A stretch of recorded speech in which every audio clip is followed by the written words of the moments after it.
Well, hello there, do hope you're all well.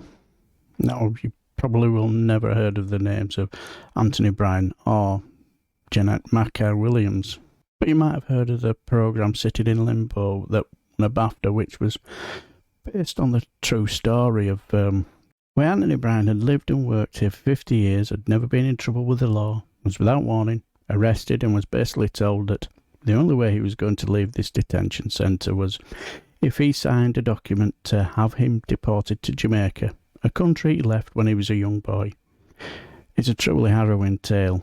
If you don't mind, I think I shall leave it to James O'Brien to set the scene.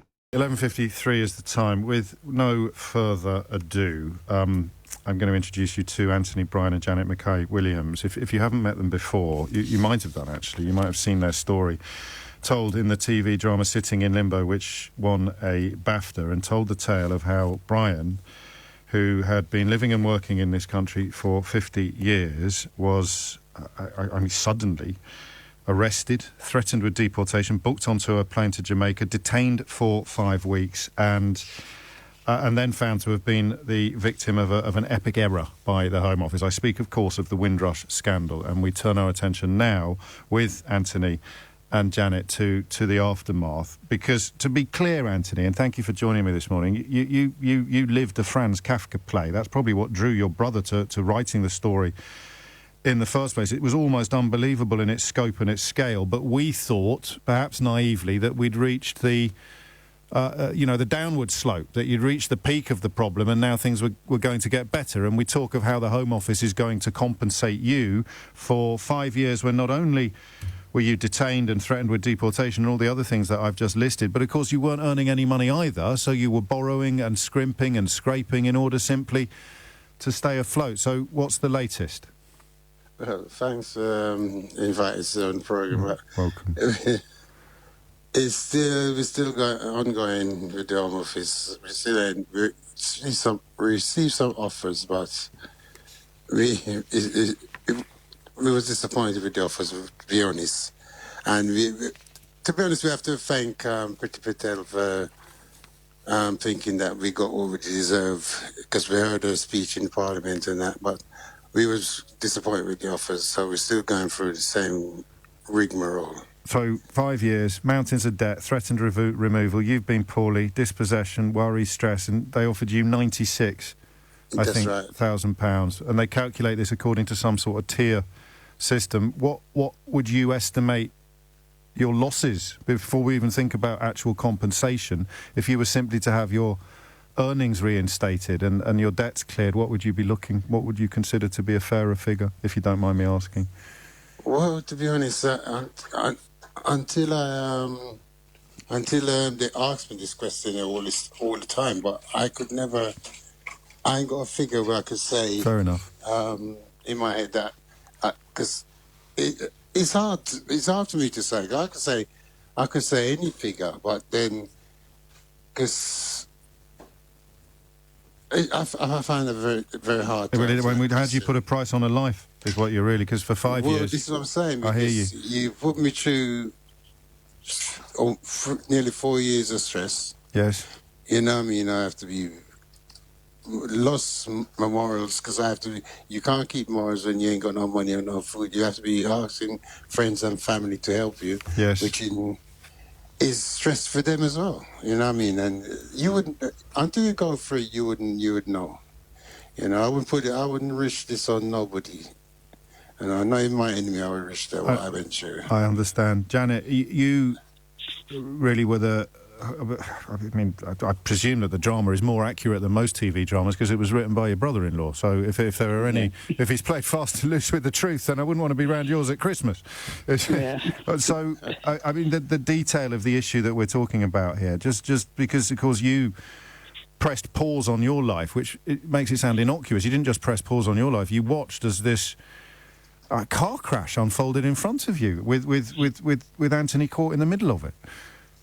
Yeah, that was the biggest stress ever, and I still had to carry on working in between that to try and live somewhere at the same time, which is hard. But And what were you expecting to happen? Because we know that the Home Secretary apologised, Amber Rudd resigned, Priti Patel has issued an apology for whatever that is worth. But what were you expecting to happen? Particularly, perhaps, perhaps even after the drama had been shown, you just thought, well, they've got to notice now. Well, I thought that we most likely get our payout by then, but obviously not. They're just dragging their heels. I mean, after the drama happened, they were on the phone on the same day trying to have an interview with Anthony to find out information about the drama, I suppose. They got in touch with the BBC to see if they could watch it before it aired. Yeah, and then he was offered payment for unlawful detention on that same day. The drama aired, and he got the letter the next day to sign to say, right, we've been asking for interim payment from day one, couldn't get it until that day. So that sort of focused their mind. But again, if it's discretionary, it wouldn't be of much use to anybody else who hadn't had their experiences turned into a drama. It wouldn't set a precedent. No, not at all. What? I mean, I hope this isn't a stupid question. What does the light at the end of the tunnel look like for you, Janet? I don't know, especially with the offers they're offering right now. I mean, Anthony is not well at the moment. I can tell. He's got CPDO, right. So he can't go back to work, especially since lockdown. It's just got worse. So now he cannot go back to work, especially the job he does. So painter and decorator, so obviously his breathing. Yeah, so the dust and all that is not helping him, and that is his trade. Not much else he does. No. So to me, especially with their offers, I don't see no light really right now. I'm so sorry to hear that, because I wonder, talking to you, whether or not, Anthony, whether or not you think that they're just sort of, either they think you should take whatever they offer, or they're hoping that eventually you'll just go away. Well, I think they expect us to take any offers, and that's the problem we find ourselves in, because it's so pissing to go through all this and then to be told by Priti Patel, I don't know the lady, but she seems to know our case, but she seems to think that we got a good settlement. So what was the problem about her? We don't think so. You know, not being disrespectful to anybody, but we don't think so, you know.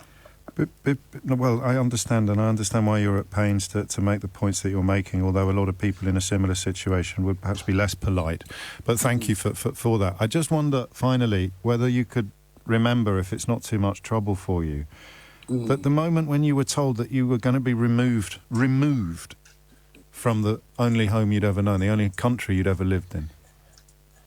Well, it's a hard question, because straight away it's like I was going to die, because your life just flashed through you. You're thinking, you better tell everybody now what's happening, because you don't know when you're going to leave the country. You don't know when they're going to extract me from the country and take me away. So I was panicking to phone my sons, my missus, and everybody who was close to me. And that was distressing. You know? And being locked up as well. Well, and that was the most distressing part, because I've not been locked up before. I try my best to not get in no trouble, and then all of a sudden now I'm locked up for 5 weeks. Didn't know when I'm coming out. They're telling me that the only way I could come out is to sign this thing to say I'm leaving, a sign to go back to Jamaica. You know, which I did sign, because to be honest, that took 3 weeks I was in there. I got you out of custody by signing up to saying I agree to be deported, as it were. That's right.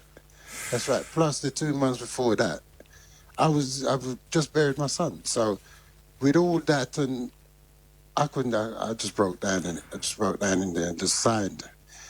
Then soon when I signed, all my son and my family said, "What, you mad? You know, what are you signing for?" And you don't even know Jamaica, because I left Jamaica when I was 9 years old, so I don't know Jamaica. I've never really left the country. I come from Jamaica. I'm going to squeeze in one more question, and I insist that Anthony answers this one, and I want you to pretend that Janet can't hear, all right? Okay. If Janet, and you used the word missus a moment ago, so I'll use it too. If Janet wasn't your missus, where would you be now? I'd be in Jamaica. Janet, do you agree? Yeah. I do. Wow. I really do. Well, we will send the content of this conversation and the details of your case to the Home Office and see what they have to say in response. But in the meantime, I just say thank you for your time and reassure you that whenever you need this platform, then it will be at your disposal. Thank you for your time. No, thank you. Thank you. Right, Anthony Bryan and Janet McKay-Williams reporting there upon the Windrush experience that was so awful. It was made into a television drama that then won a BAFTA. But any hopes of a happy ending, as you've just heard? And again, I'd ask you, if that had happened to you, what would you consider to be suitable compensation for those 4 years of your life, but also the horror of being locked up, of being threatened with deportation, or of seeing it happen to your partner? That's all you have to think about. What would be fair? What would be reasonable? Absolutely shocking, isn't it? So much for global Britain, eh? Oh, we're so sorry for the mistake. Here's a couple of shillings, so to speak, for your troubles. So, can you be on your merry way and stop bothering us anymore, will you? This Home Office should be walking across hot coals, broken glass, or both, at least, just for ask for forgiveness from this poor man. When I hear tales like this, it makes me embarrassed to come from this country. This Home Office should give this couple a blank cheque and ask, whatever you want, it's yours. Or does that only go to those who are prepared to pay for a term at Eton for someone's child? Now, you know me, I do try and make my videos humorous as I can, to a point where I take the rise out of this extreme Brexit Tory government, but I truly despair at the callousness and the cold-heartedness of this extreme Brexit Tory government. That offer is absolutely derisory, isn't it? Disgusting. Right, I shall leave the video here before I get even more depressed, and I'll try to produce something a little bit more light-hearted the next time. So I shall bid you farewell and take care.